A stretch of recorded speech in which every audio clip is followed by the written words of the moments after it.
Hello everyone, আসসালামু আলাইকুম। কেমন আছো সবাই? আশা করি ভালো আছো। তো এই ভিডিওতে আমরা আজকে দেখব ক্লাস 8। এই ক্লাস 8 এর অষ্টম শ্রেণীতে যারা উত্তীর্ণ হয়েছো তারা অধ্যায় 2 অর্থাৎ মুনাফা সংক্রান্ত যে সমস্যা নিয়ে তোমরা ভুগছো, আজকে দেখব সেই সমস্যা একবারে কিভাবে সহজ এবং ইজি করে তোলা যায়। তো আমরা আজকে যে টপিক নিয়ে আলোচনা করব সেটি হলো মুনাফা। এই মুনাফা সংক্রান্ত সমস্যা অনেকের কাছে এতটা প্যাচ লাগে, মানে এতটা ঘোলাটে লাগে যে তারা আসলে ক্লিয়ার হতে পারে না যে কি করবে, কোন মানে কিভাবে তারা অঙ্কটা সমাধান করবে, আসলে তারা বুঝতেই পারে না। তো আমরা এখন দেখি যে কিভাবে আসলে আমরা মুনাফা সংক্রান্ত সমস্যা সমাধান করতে পারি, কিভাবে আমরা মুনাফা সংক্রান্ত সমস্যাগুলোকে সলভ করতে পারি। তো তার জন্য তোমাদেরকে জানতে হবে গুরুত্বপূর্ণ কিছু টপিক সম্পর্কে, যা এই অধ্যায়ের বিভিন্ন শব্দ জানতে এবং বুঝতে তোমাকে সহায়তা করবে। যেমন কি কি? যেমন ধরো তুমি একটা বিষয় জানো না, একটা শব্দের মানে তুমি জানো না, তাহলে তুমি কিন্তু কোনো প্রকার সমস্যার সমাধান করতেই পারবে না। তো বেশি কথা না বলে আমি আমি দেখাতে যাচ্ছি যে আসলে কিভাবে তোমরা এই সমস্যার সমাধানটা করবে এবং কোন টপিকগুলো জানতে হবে তোমাদেরকে আগে। তো এই অধ্যায়ে কিন্তু বিভিন্ন রকম সূত্র আছে। সেই বিভিন্ন রকম সূত্রের মধ্যে কোনটা কোনটা আছে, এর ভিতরে আছে লাভ ক্ষতি। প্রথমত তোমাকে লাভ ক্ষতির বিষয়টা বুঝতে হবে। যেহেতু অধ্যায়ের নাম মুনাফা, মুনাফা মানে লাভ বা তোমার ধরো একটা পণ্য তুমি তুমি ধরো নিজে কিনলে 5 টাকা দিয়ে, তুমি 6 টাকায় বিক্রি করবে। এই যে 1 টাকা অতিরিক্ত না, এটা হলো তোমার লাভ। আর ধরো তুমি 5 টাকা দিয়ে কিনে 4 টাকায় বিক্রি করলে, এটা হলো তোমার লস, মানে ক্ষতি, 1 টাকা ক্ষতি হলো। এই এই শব্দগুলো জাস্ট তোমাকে একটু আইডেন্টিফাই করতে হবে, বুঝতে হবে, চিহ্নিত করতে হবে। তো লাভের সূত্রটা কি হবে? যদি তুমি ক্রয় মূল্যর থেকে বিক্রয় মূল্যটা বেশি করো, তাহলে সেটা লাভ হবে। মানে যে টাকা দিয়ে তুমি কিনলে তার বেশি টাকা তুমি বিক্রি করলে, সেটা হবে তোমার লাভ। অর্থাৎ লাভ সমান সমান কি হবে? বিক্রয় মূল্য বিয়োগ ক্রয় মূল্য। এরপরে ক্ষতিটা কি হবে? তাহলে ক্ষতিটা তো তার উল্টো, ক্রয় মূল্য বিয়োগ বিক্রয় মূল্য, মানে যাহা দিয়ে আমরা কিনলাম তার থেকে বিক্রয়টা কম হলো। তো এই দুইটা সূত্র অনেকের কাছে ইজি মনে হবে, কিন্তু আর একটা যে সূত্র আছে, ওই যে মুনাফা নির্ণয়ের সূত্র, সরল মুনাফা নির্ণয়ের সূত্র আছে, আই সমান সমান পি এন আর। আই সমান সমান পি এন আর। তো এই যে সূত্রটা আরো 3টা 4টা আছে মনে হয়, অনেকের কাছে মনে হবে যে আরো 3টা 4টা সূত্র, আসলে না। কিন্তু দেখো, আমি যে বিষয়টা তোমাদের ক্লিয়ার করি, আগে আগে বোঝার চেষ্টা করতে হবে মুনাফা। মুনাফা এই অধ্যায়ের 4টি গুরুত্বপূর্ণ বিষয়। 4টি: মুনাফা, আসল, সময় এবং মুনাফার হার। মুনাফার হার, এই যে এই 4টা বিষয় তোমার বুঝতে হবে এবং চিনতে হবে। যদি কোনো শিক্ষার্থী এই 4টা বিষয় বুঝতে পারে এবং 4টা বিষয় ধরতে পারে, তাহলে তার জন্য এই অধ্যায় একেবারে সহজ। আমি কেন এই 4টার কথা বলছি দেখো। মুনাফা কি? মুনাফা হলো, এই যে বললাম যে লাভ। আর আসল কি? যে টাকাটা তোমার, তুমি যে টাকাটা দিয়ে তুমি লাভ করবে, সেটাই হলো আসল টাকা। যেমন যদিও সুদ ইসলামে হারাম, আসলে এটা নিয়ে খুবই দুঃখজনক একটা বিষয়, কিন্তু অঙ্ক করার জন্য আমরা এই জ্ঞানটা লাভ করব।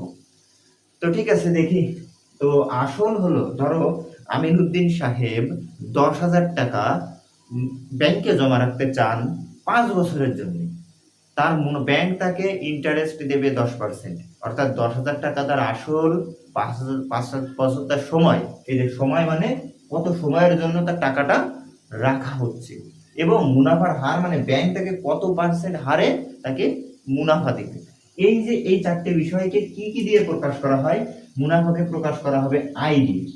ইন্টারেস্ট, মুনাফাকে কি দিয়ে প্রকাশ করা হবে? আই দিয়ে। ইন্টারেস্টকে আই দিয়ে প্রকাশ করা হয়। আসল, প্রিন্সিপালকে পি দিয়ে প্রকাশ করা হয়। প্রিন্সিপালকে পি দিয়ে প্রকাশ করা হয়। সময়, সময় হলো নাম্বার অফ ইয়ার, মানে সময়, এই জন্য এন দিয়ে প্রকাশ করা হবে। আর হলো মুনাফার হার, রেট অফ ইন্টারেস্ট। মুনাফার হার একে ইংলিশে বলা হয় রেট অফ ইন্টারেস্ট, এই জন্য এটাকে আর দিয়ে প্রকাশ করা হয়। তাহলে এই যে তোমার একটা উদাহরণ আমি দিলাম যে আমিনুদ্দিন সাহেব 10,000 টাকা ব্যাংকে জমা রাখতে চান। কত টাকা? এই যে 10,000 টাকা আসল টাকা, ওনার এই আছে আসল টাকা। এই টাকাটা উনি ব্যাংকে জমা রাখতে চান কত সময়ের জন্য? 5 বছরের জন্য। এবং মুনাফার হার কত পার্সেন্ট দিবে তাকে? 10%। এই যে এইবার আমাদের নির্ণয় করতে হবে মুনাফা, আমাদের নির্ণয় করতে হবে মুনাফা, মানে 5 বছর পর সে কত টাকা, 10,000 টাকায় কত টাকা সে পাবে, এটা আমাদের বের করতে হবে। এটা বের করার একটাই সূত্র তুমি জানবা, একটাই তুমি বুঝবা, বাকিগুলো তুমি এমনিই পারবা। এই যে আই সমান সমান পি এন আর বা P R N, P N আর বা পি আর এন একই কথা। তো এই যে একটা সূত্র তুমি জানলে, এই যে একটা সূত্র তুমি বুঝবা, এখন এই একটা সূত্র দিয়েই সব সমস্যার সমাধান করতে হবে। এই অধ্যায়ে এই একটা সূত্র দিয়েই সকল বিষয় তোমার আসবে। আমি এইটা বলতে কি বোঝাতে চাচ্ছি? আমি এটা বলতে বোঝাতে চাচ্ছি তোমাদের যতগুলো অঙ্ক এই 2.1 আছে, যতগুলো অঙ্ক থাকছে এবং যতগুলো অঙ্ক এই অধ্যায় থেকে আসবে, এই 4টা টপিক নিয়েই আসবে, এই 4টা টপিক নিয়েই কি আসবে। তবে আর একটা বিষয় হলো যে এই 4টা টপিক নিয়ে কি অঙ্ক আসবে না, আর একটা টপিক আছে, সেটা হলো লাভ ক্ষতির অঙ্ক। লাভ ক্ষতির অঙ্ক কিরকম? লাভ ক্ষতির অঙ্ক হলো কোনো পণ্য কত টাকায় কিনে কত টাকায় বিক্রি করা হলো, এই জাতীয়, আর ব্যাংকে রাখা, জমা রাখা এবং ব্যাংক থেকে ঋণ নেওয়া, এই জাতীয়। ঠিক আছে, এই দুইটা টপিক মানে এই দুইটা বিষয় নিয়েই অঙ্ক আসবে। তো লাভ ক্ষতির বিষয়টা তো প্রথমেই বললাম যে লাভ হবে হচ্ছে কি, যা দিয়ে তুমি বিক্রয় করবা, বিক্রয় মূল্য বিয়োগ ক্রয় মূল্য, বিয়োগ ক্রয় মূল্য। এই যে হচ্ছে তোমার এই লাভ ক্ষতি নির্ণয়ের অঙ্ক, জাস্ট আমরা শিখবো, আমরা বেসিকটা তো আগে শিখি। তো এই 4টে বেশি পড়ে, হ্যাঁ, এই 4টে বেশি আসে, মানে এই টপিক নিয়ে বেশি অঙ্ক তোমার পরীক্ষায় আসে। তো যাই হোক, আমরা এই যে সূত্রটা শিখছি, এই সূত্রের ভেতরে, এই 4টা প্রতীকের ভেতরে যে কোনো একটা তোমার নির্ণয় করতে বলা হবে অঙ্কের ভেতরে। এই 4টা প্রতীকের ভেতরে হয় তোমাকে আই বের করতে বলবে, না হয় পি বের করতে বলবে, না হয় এন বের করতে বলবে, আর নয়তো আর বের করতে বলবে, যে কোনো একটা। আর বাকি 3টা দেয়া থাকবে, বাকি 3টা দেয়া থাকবে, আগে এইটুকু তো বুঝো। এইবার তোমার আই বের করতে বলা হচ্ছে, আইটা তুমি এই দিকে রাখছো। তোমার এই যে আরো 3টা সূত্র আছে, অনেকেই মনে ভয় কাজ করে। তো আরেকটা পি যদি নির্ণয় করতে বলে, তখন আমরা কি করব? পি যদি নির্ণয় করতে বলে, আইটা এই পাশে গিয়ে ভাগ হবে, এই পাশে গিয়ে কি হবে? ভাগ হবে, I by N R, I ভাগ এন আর, এটা কিন্তু এই পাশে গেল। এবার যদি তোমাকে এন নির্ণয় করতে বলে, পি এর মতো এনটা এই পাশে আসলো, আইটা এই পাশে গেল, পি আর আর বসে গেল। একই একইভাবে আর এর ক্ষেত্রেও একই, যেইটা নির্ণয় করতে বলবে সেইটাই সাইডে রেখে আমাদের করতে হবে, আমাদের এটা বের করতে হবে। কিন্তু আর বের করার সময় একটা 100 গুণ দিতে হবে। আর বের করার সময় কি করতে হবে? 100 গুণ করতে হবে। তো গেল, এই যে তোমার এইটুকু জানলেই যথেষ্ট। আর একটি বিষয় কিন্তু রয়ে গেল। আরেকটি বিষয় কি? আরেকটি বিষয় হলো তোমাকে বলতে পারে যে এই যে আমিনউদ্দিন সাহেবের এক্সাম্পল তোমাদেরকে দিলাম, যে মুনাফা কত, এইখানে আরেকটা কথা বলতে পারে মুনাফা সহ আসল কত। এই কথাটা অনেকের কাছে কিন্তু প্যাচ মনে হয়। এই মুনাফা সহ আসল মানে কিন্তু তারা ভয় পায়, যে এর একটা সূত্র আছে তো, এ সমান সমান পি ইন্টু এক প্লাস আর এন বা এন আর, এই যে একটা সূত্র, এই সূত্রটা মনে করো আরেকটা সূত্র নাকি জানি বের করতে বলে, এ মানে তো মুনাফা সহ আসল, এ মানে কি? মুনাফা সহ আসল। তা মুনাফা সহ আসল কি?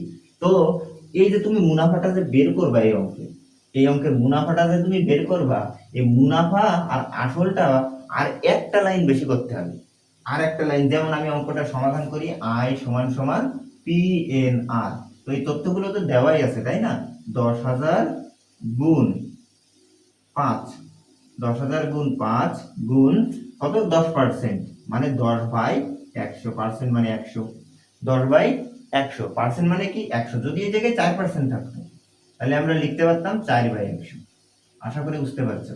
যদি এই জায়গায় 7% থাকতো আমরা লিখতে পারতাম 7/100। আশা করি বুঝতে পেরেছো। তো এইবার দেখি আমরা অঙ্কটা করে, এই দুটো শূন্য কেটে দিলাম আমরা, হ্যাঁ। এবার কাটার পরে একটু গুণ করি, 100 গুণ 10 তাহলে কত হবে? 1000 গুণ 5, তাহলে 5000 টাকা কি হবে? তার 5 বছরে মুনাফা পাবে। মানে 5 বছরে যদি ব্যাংকে টাকা জমা রাখে 5 বছর পরে ব্যাংক তাকে অতিরিক্ত 5,000 টাকা দিবে। এইবার এই যে মুনাফা বের করলে, তার মানে মুনাফা সহ আসল যদি বলে বের করতে, তাহলে জাস্ট এই যে মুনাফা সহ আসল, মানে মুনাফা সহ আসল, মুনাফা সহ আসল যদি বের করতে বলে, তখন আমরা কি করব, মুনাফা আর আসল যোগ করে দেবো। মুনাফা আর আসল কি করব, যোগ করে দেবো। 10,000 আর 5,000, 15,000। জাস্ট এই এই এই এই বিষয়গুলো যদি তোমার আয়ত্তে আসে, এই বেসিক গুলো যদি তুমি বুঝতে পারো, এদের প্রত্যেকটা অঙ্ক তুমি সলভ করতে পারবে, প্রত্যেকটা অঙ্ক। তো আমি অঙ্কগুলো আসলে সমাধান করে দেখাবো আগে, যে কিভাবে তুমি এই অঙ্কগুলো করবে, কোন প্রক্রিয়ায় তুমি অঙ্কগুলো করবে। জাস্ট একটা থেকে দুইটা যদি দেখাই না, তাহলে তুমি বুঝতে পারবে। তো আমরা ধারাবাহিকভাবে আলাদা আলাদা করে টপিক বেস বাঁচবো, যে মুনাফা নির্ণয়ের অঙ্ক কয়টা আছে, আসল নির্ণয়ের অঙ্ক কয়টা আছে, সময় নির্ণয়ের অঙ্ক কয়টা আছে, মুনাফার হার নির্ণয়ের অঙ্ক কয়টা আছে। তো পরবর্তী ধাপে আমরা দেখে নিই যে আসলে এই অধ্যায়ে কয়টা টপিকের এবং কিভাবে মধ্যে 5টা 6টা টপিক আমরা বের করব, এবং মুনাফা সহ আসল নিয়ে কয়টা আছে। এই হলো 5টা, আর লাভ ক্ষতির একটা 6টা। এই 6টা টপিকে কোন কোন অঙ্কগুলো আছে আমরা এগুলো আলাদা করে সমাধান করব। তো চলো সেইগুলো আমরা সমাধান করার চেষ্টা করি। তো আজকের এই বেসিক ভিডিওটা অন্তত বুঝতে হবে, তো না হলে তো তুমি শিখতে পারবে না। তো যাই হোক, ভালো থাকো।